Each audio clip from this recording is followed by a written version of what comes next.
শান্ত সংসার, কিন্তু শান্তির ভেতরে লুকিয়ে থাকে সবচেয়ে ভয়ঙ্কর ঝড়।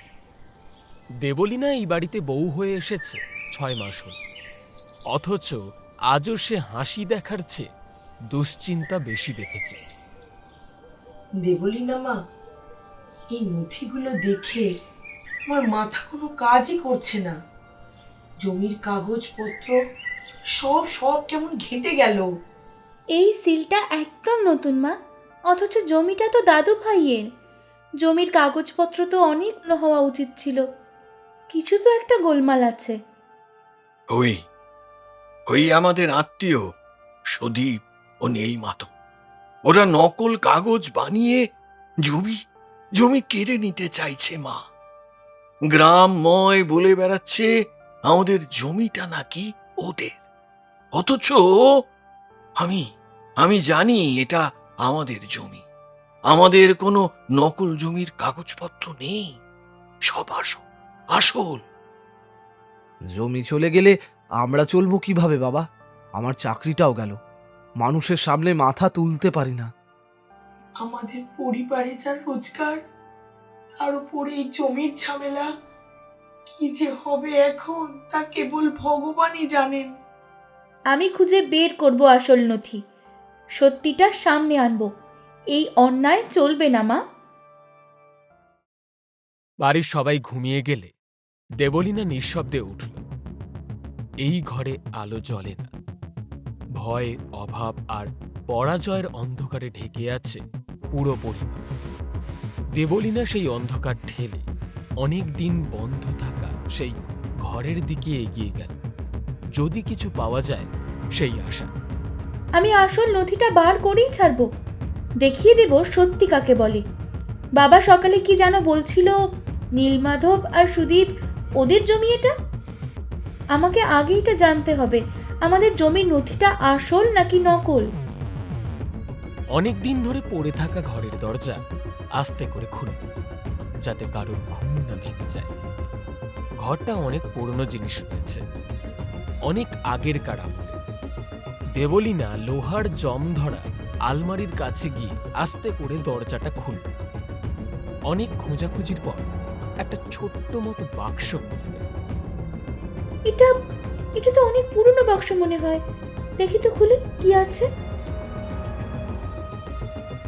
এটা এটা আসল সিল, আসল স্বাক্ষর। এটাই আমাদের জমির প্রাণ। এটা দেখে আমার একটুও সন্দেহ হচ্ছে না যে এটা নকল। তবে এইবার আমার প্রশ্ন, আসল দলিলটা এই ঘরে আসলো কি করে? আর নতুন জাল দলিলটা ওই ঘরে গেল কি করে? তার হাত কাঁপছিল। এই কাগজে শুধু জমি নয়, এই পরিবারকে অপমানের হাত থেকে বাঁচানো শেষ অস্ত্র। তুই তুই সত্যি পেয়ে গেছিস মা? হ্যাঁ বাবা, আমি পেয়েছি। কিন্তু কিন্তু কোথায় পেলি মা? দেবলীনা কাল রাতের সব কথা বলল। ওই বন্ধ ঘরে থাকতে পারে সেটার কথা তো আমি ভাবতেও পারি না। আমাদের কাছে যে দলিল আছে ওটা ওটা নকল বাবা। আমার একটাই প্রশ্ন, তোমাদের কাছে এই নকল দলিলটা আসলো কোথা থেকে? তা তো জানি না মা। আর হ্যাঁ, ওরা ভয়ানক রাগী। ওদের সাথে তর্কে আমরা পারবো না। কত ভয় করছে রে দেবলীনা মা। মা, ভয় পেয়ে আর কিছু হবে না। তোমাদের লড়াই আমি লড়ব, পঞ্চায়েতের সামনে দাঁড়িয়ে। অবস্থাটা দেখো, আমি কিছুই করতে পারছি না। চাকরি নেই, জমি যাচ্ছে, মানুষ হাসছে। মানুষ হাসুক, হাসির উত্তর কাজ দিয়ে দেখিয়ে দিতে হয়। অর্জুনের মাথা দেবলীনাদের কাঁধে। দুর্বলতা যখন আঘাত করে তখন শক্ত হয়ে কাউকে দাঁড়াতে হয়। দেবলীনা সেই মানুষটা। মা, সুদীপ সকালে এসে চেঁচিয়ে গিয়েছিল, বলেছে জমি দেবে না, আমাদের দেখিয়ে দেবে। ওরা ওরা এমন লোক, একবার রেগে গেলে বাড়ির সামনে দাঁড়িয়ে অপমান করতে করতে শেষ করে দেবে। শেষ। যারা অন্যায় করে তারা ভয় দেখিয়ে জিততে চায়। আমাদের ভয় পেলে চলবে না বাবা। আজকের বাজারের টাকাও নেই, নুন শেষ, ডাল শেষ। গরিব ঘরের দুঃখটা কেউ বোঝে না রে মা। কান্না দিয়ে অভাব মেটে না মা, কিছু একটা শুরু করতে হবে। কি কি করবি তুই? আমি রান্না বান্না দিয়ে ছোট ব্যবসা শুরু করব। কি রান্না করবে তুমি? তুমি এটা করতে পারবে? যে মেয়ে চক্রান্তের নথি ধরতে পারে সে নিজের উপার্জন শুরু করতেও পারবে। কিন্তু এর জন্য অল্প হলেও টাকা লাগবে, কোথায় পাবে? আমার বিয়েতে বাবা আমায় যে সোনার গয়নাটা দিয়েছে ওটা বন্ধক রেখে কিছু টাকা আনবো। প্রথমে অল্প টাকা আনি, অল্প করে ব্যবসা শুরু করি, তারপর আস্তে আস্তে আমার কানেরটাও ছাড়িয়ে আনবো। কিন্তু কোনো কিন্তু না, এইবার দেখো সব ঠিক হবে। পরের দিন সন্ধ্যাবেলায় উনুনে আগুন জ্বলল, কড়াইতে তেল গরম হচ্ছে, আর ভাজা হচ্ছে পকোড়া, চপ, পেঁয়াজি। দেবলীনার চোখে এক নতুন আশার আলো। এইসব সবাই কিনবে তো? দেখি না মা কি হয়। অনেক টাকা পাবো ভাবছো? অল্প হলেও চলবে, অভাবের সংসারে অল্পটাই অনেক।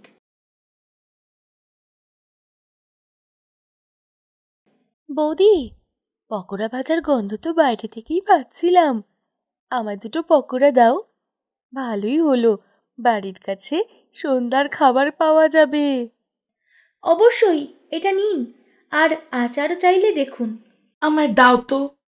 ভালো হলো আমাদের গ্রামে এমন একটা দোকান হলো, মাঝে মাঝে আমাদের বাচ্চাগুলো খেতে চায়। আমাদের গ্রাম থেকে বাজার কত দূরে, যেতেও ইচ্ছা করে না। ভালো হলো তুমি বিক্রি করছো। হ্যাঁ ধন্যবাদ, ভালো লাগলে নিয়ে যাবেন। আজ প্রথম ভালোই বিক্রি হল, অনেক টাকা লাভও হল। এমনি করে ওদের ব্যবসাটা দাঁড়াতে লাগল। টাকাগুলো দেবলীনাদের হাতে জমা হতে লাগল, কিন্তু তার চোখে ভয় ছিল। এই টাকা জমির লড়াইয়ের সামনে খুবই ছোট। দুপুরে দুই আত্মীয় এসে উঠোনে দাঁড়াল, তাদের চোখে আগুন, মুখে বিষ। এই বউ, শুনেছি তুমি নথি খুঁজে পেয়েছো, খুব বুদ্ধিমতী হচ্ছ দেখছি। পঞ্চায়েতে গিয়ে দেখাবো কে বড়। তোমার নথি কাগজের টুকরো। আর ভালোই তো চপের দোকান দিলে, তাও আমাদের জমিতে। যা টাকা পাবে আমাদের হাফ দেবে। তোদের তোদের কেন দেব? হ্যাঁ, এটা এটা আমাদের জমি। দয়া করে আমাদের এইবার একটু শান্তি দে। শান্তি? জমি দিয়ে দাও, নিজেরা শান্তিতে থাকতে পারবে। জমি আমাদের, প্রমাণ আমাদের কাছে আছে, পঞ্চায়েতে সব দেখা যাবে। দেখা যাবে? তোমাদের মতো মেয়েদের আমি পঞ্চায়েতে কথা বলতে দিই নাকি? দেবে না? দেখবে, আমার কণ্ঠ শুনবেই। সুদীপ ও নীলমাধব রাগে ফেটে পড়ল, কিন্তু দেবলীনাদের চোখে ভয় নয়, আগুন দেখল তারা। আজ এই শয়তানগুলো যেভাবে চেঁচালো, কাল আবার এসে অত্যাচার করলে কি হবে? এত ভয় পেও না, অন্যায়কে থামাতে কাউকে না কাউকে দাঁড়াতেই হয়। আমি দাঁড়াবো। তুই তুই কি নিশ্চিত মা, পঞ্চায়েতে গিয়ে ওদের সাথে তর্ক করতে পারবি? তর্ক নয় বাবা, সত্যি বলবো, আর সত্যির লড়াই সবচেয়ে শক্তিশালী। মা, তুই থাকলে আমাদের পরিবারটা টিকে আছে। ঈশ্বর তোকে শক্তি দিক রে মা। গ্রাম্য পঞ্চায়েত মানুষ ভিড় করেছে, চোখে কৌতূহল, মুখে কটূক্তি। আজ জমির ব্যাপারটি কোথায় গড়াবে এটাই সবার আগ্রহ। দেবলীনা ও অর্জুন চলে এসেছে হাতে খতিয়ান নিয়ে। দল করে বসেছে সুদীপ ও নীলমাধব, চেহারায় চাপা ঘৃণা। বিষয়টা কি? কাহিনী শুরু, দুই পক্ষই বলুক। মহাশয়, আমাদের কাছে নথি আছে। আমরা বলি এই জমি আমাদের, ওরা জোর করে জমানোর চেষ্টা করছে। এই নথি দেখুন, গ্রামে বহুদিন ধরেই আমাদের দাবি আছে। প্রধানজি, আমি এখানে আমাদের পুরনো খতিয়ানটি পেশ করছি। 50 বছরের পুরনো শিল, সাক্ষীর স্বাক্ষর, সবই এখানে, আপনারা নিজেই দেখুন। পঞ্চায়েতের লোকেরা নথি নিয়ে ঘুরে দেখছে। কিছুজন অবাক, কিছুজন বিরক্ত, কিন্তু শুধু কাগজ দেখলে মন মুছে যাবে না। কিছু লোক আছে যাদের টাকা শক্তির অন্যায় সুষ্ঠু করে দিতে চায় না। এই মেয়েটা নিজেকে কি মনে করে? ওর মতো মেয়েদের কথা শুনতে আমি নারাজ নই। আপনাকে আমি কেন বলবো? আমি পঞ্চায়েতে কথা বলবো। জমির ইতিহাস, সিলের ধরন সবই আমি বলবো। আর এটাও আমি জানাবো, ষড়যন্ত্র করে আমাদের আসল দলিল লুকিয়ে রেখে নকল দলিল আমাদের বাড়িতে রেখে আসা হয়েছে। তুমি মেয়ে মানুষ, কি করে আমাদের বিরুদ্ধে কথা বলবে? মেয়ে মানুষের এত কথা ভালো না। এগুলো শুনে আমার কানে মনে হচ্ছে পাড়া প্রতিবেশীরা তো আজও পুরুষদের কণ্ঠকেই মানে। দেবলি না, ওরা যদি কিছু করে, আমি ভয়ে আছি। তুমি ভয়ের মধ্যে থেকো না, আমি এখানে সত্য কথা বলছি। তর্ক চরমে উঠল, কেউ কারোর কথা শুনছে না। হুট করে সুদী পঞ্চায়েত প্রধানের পকেটের পুরনো নথির নাম করে সন্দেহ ঢোকাতে চেষ্টা করল। বদনাম ছড়ালো। এই মুহূর্তে দেবলীনা বড় ঝুঁকিতে। পৃথিবীর ন্যায় শাস্ত্রে কেবল কাগজ নয়, শক্তি ও প্রভাবও কাজ করে। পঞ্চায়েতের শেষে রায় নেই, অনুশোসন নেই। গ্রামের রাস্তায় ফেরার পথে সুদীপ ও তার লোকজন দেবলীনাদের কটু কথা ও অপমান করেছে। কিছু লোক খোঁচা দিল, মানবিক অপমান। অর্জুনকে ঘাড়ে আঘাত লাগে, শ্বশুরবাড়ির লজ্জায় হলুদের মতো ফিকে হয়ে যায়। এই গ্রামে তোমাদের কোনো জায়গা নেই। কে থাকবে আর কে থাকবে না সেটা সময় বলবে। অত্যাচারের আঘাত ঘরের দেওয়ালে চিহ্ন রাখল, কিন্তু দেবলীনা থেমে থাকল না। তার মন আরো দৃঢ় হল। তিনি ব্যবসায় কাজ বাড়ালেন, নতুন প্যাকিং, গ্রামের বাজারে ছোট দোকানে নিতে গেলেন। আমি জানতাম তুমি পারবে। ছোট্ট দোকান থেকে আজ আমাদের ব্যবসা ভালো দাঁড়াতে পেরেছে শুধুই তোমার জন্য। তোমাদের আশীর্বাদ ছাড়া কোনো কাজ সম্পূর্ণ হয় না। সুদীপ ও নীলমাধব ভয় পায়। একটি সাধারণ মহিলার সাহস তাদের অস্থির করে। তারা সিদ্ধান্ত নেয় গ্রামবাসীর কিছু অহংকারী লোককে জড়িয়ে দেবলীনাদের বিরুদ্ধে দুটি একটা মিথ্যে মামলা চালাবে। তাদের উদ্দেশ্য জমি ছিনিয়ে নেওয়া। তারা রাতে কাচারিতে কিছু ভুয়ো সাক্ষ্য তৈরি করে নালিশপত্র জমা দেয়। এইবার পঞ্চায়েতে আমরা নতুন প্রমাণ দেখাবো। সবাই আমাদের পাশে থাকবে। মেয়েটাকে চুপ করিয়ে দিতে হবে। জমিটি না নিলে ওদের শেষ, বুঝেছো?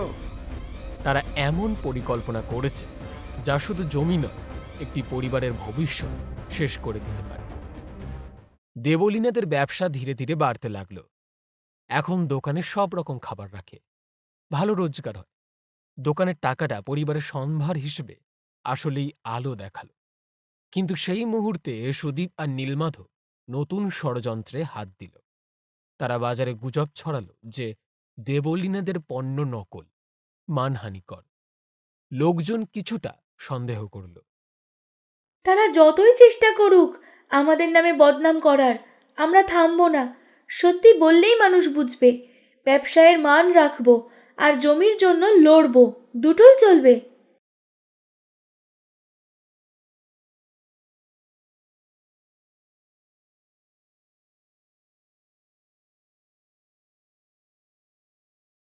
পরের দিন গ্রামে খবর ছড়িয়ে গেছে আজ আবার পঞ্চায়েত বসবে। কিন্তু এবার মামলাটা আগের চেয়ে ভারী, কারণ সুদীপ ও নীলমাধব নকল সাক্ষ্য ও ভুয়ো নথি পেশ করতে যাচ্ছে। গ্রামের মানুষ অর্ধেক তাদের পক্ষে, অর্ধেক দেবলীনাদের পক্ষে। এক অদ্ভুত টেনশন বাতাসে। তুমি সত্যিই নিশ্চিত ওরা আজ খুব খারাপ কিছু করতে পারে? সত্যের পক্ষে থাকলে ভয় পাওয়ার দরকার হয় না। শুধু আমাকে সমর্থন করো। মা, আজ যেন ভয়টা একটু বেশি বেশি করছে রে। যেন যেন কিছু একটা বড় বিস্ফোরণ হবে। আজ সত্যের দিন মা, ভয় করে লাভ নেই। পঞ্চায়েত মাঠের চারপাশে গ্রামবাসীরা জটে। চিৎকার, গুঞ্জন, অস্থিরতা চলছে। সুদীপের গুন্ডামি দল আগে থেকে দাপিয়ে বেড়াচ্ছে। তাদের চোখে ভাষা, আজ না তারা হারবে, না হারতে দেবে। দুই পক্ষ দয়া করে সামনে আসুন। প্রধানজি, আজ আর কোনো বিতর্ক নয়। আমাদের কাছে নতুন নথি আছে, সিল, স্বাক্ষর, তারিখ সব হালফিল আপডেটেড। হ্যাঁ, আপনারা দেখে নিন, এটা 100% আইনি নথি। প্রধানজি, আমারও কিছু কথা আছে, আপনারা অনুমতি দিন। এই মেয়েটা, মুখ বন্ধ থাকবে। তোমার মতো মেয়েরা পুরুষের মাঝে কথা বলে না। বউ হয়ে এত কথা, মা বাবা কি শিখিয়েছে? যদি নারীর মুখ বন্ধ করে রাখলে সত্যটা ধামাচাপা পড়ে যায়, যারা অন্যায় করেছে তারা জিতে যাবে, তাহলে আমার মুখ বন্ধ হবে কি করে? মাঠ নিস্তব্ধ হয়ে গেল, সব চোখ তার দিকে। এই নথিটা নকল। এখানে যে সিল আছে তা 3 বছর আগের, কিন্তু জমির মালিকানা লেখা হয়েছে 50 বছর আগের নামে। 3 বছরে থাকা সিল 50 বছরের নথিতে কি করে এলো? তা তো ঠিকই বলছো। এখানে সাক্ষীর নাম লেখা হরিপদ সেন, কিন্তু হরিপদ সেন মারা গেছেন 18 বছর আগে। মৃত মানুষ কি স্বাক্ষর দেয়? এটা সত্যি নকল? ওরা নকল বানিয়েছে? চুপ! এসব সাজানো কথা। আরও আছে, এই নথির কালি নতুন, ছুলেই বোঝা যায়। যদি পুরনো হতো, কাগজ ও কালি দুটোই পুরনো হতো। এটা খুব গুরুতর ব্যাপার। তোমাদের জবাব কি শুনি? আমরা তো শুনেছিলাম নথিটা ঠিক। আপনারা শোনেননি, বানিয়েছেন, মানে প্রতারণা করেছেন। তখনই ভিড়ের মধ্যে থেকে এগিয়ে এলেন গ্রামের এক বৃদ্ধ, রামবিলাস কাকা, পুরনো নথির এক সাক্ষী। আমি এই জমির আসল সাক্ষী। সুদীপ লোভ দেখিয়ে নকল নথিতে সই করতে বলেছিল, আমি মানিনি। কি বললে? সত্যি? হ্যাঁ, আর দেবলীনাদের দেখানো পুরনো নথিতে আমার আসল স্বাক্ষর আছে। এই বুড়ো মিথ্যে বলছে। ওর স্বাক্ষর মিলিয়ে দেখুন, মিলবে। এটা তদন্তের দরকার নেই, চোখের সামনে প্রমাণ স্পষ্ট। সুদীপ, নীলমাধব, তোমরা জমির নথি জাল করেছো, গ্রামকে ভুল পথে চালিয়েছো। এটা বড় অপরাধ। ওদের শাস্তি চাই, অত্যাচারের প্রতিশোধ চাই। ওদের শাস্তি চাই, অত্যাচারের প্রতিশোধ চাই। ওরা ওরা আমাদের কোথায় ঠেলে দিচ্ছে? এ বলি না মা, তুই আমাদের বাঁচালি। প্রধানজি, আর একবার সুযোগ দিন। না, শাস্তি হবে। জমির দাবি বাতিল, পঞ্চায়েতের সিদ্ধান্ত। জমি দেবলীনাদের পরিবারের, আর তোমরা গ্রামের সামনে ক্ষমা চাইবে। আমরা দুঃখিত, ভুল করেছি। তুমি তুমি আমাকে বাঁচালে দেবলি না। তুমি না থাকলে সব শেষ হয়ে যেত। এত সহজে কেউ ভাঙতে পারবে না আমাদের পরিবারকে। অন্যায় যত বড়ই হোক, সত্যি আরো বড়। আজ আজ আমার মাথা উঁচু। আমার বৌমা গ্রামকে সত্য দেখিয়েছে, সত্য। দেবলীনাদের ব্যবসা পঞ্চায়েতের খবরের পর দ্রুত ছড়ায়। মোম, পিঠে, আচার, পকোড়া সব জায়গায় সুনাম ছড়াতে থাকে। দেবলি না, আমি একটা চাকরি পেয়ে গেছি। সত্যি? আমি জানতাম তুমি পারবে। না, আমি পারিনি, তুমি পেরেছো। তুমি বলেছো তাই চেষ্টা চালিয়ে গেছি। এই জমি আমরা আবার নতুন ভাবে ব্যবহার করব। তোদের ব্যবসার জন্য জায়গা হবে। এ বলি না, তুই শুধু আমাদের বউ না, আমাদের ঘরের নিরাপত্তা, আমাদের মেয়ে, আমাদের গর্ব। আমরা একসাথে থাকলে কিছুই অসম্ভব নয়। জমি ফিরে পাওয়া, অত্যাচারীদের শাস্তি, ব্যবসার বৃদ্ধি, অর্জুনের চাকরি, সব মিলিয়ে দেবলীনাদের পরিবার পুনর্জন্ম পেল। দেবলীনা একটি গ্রামকে শেখাল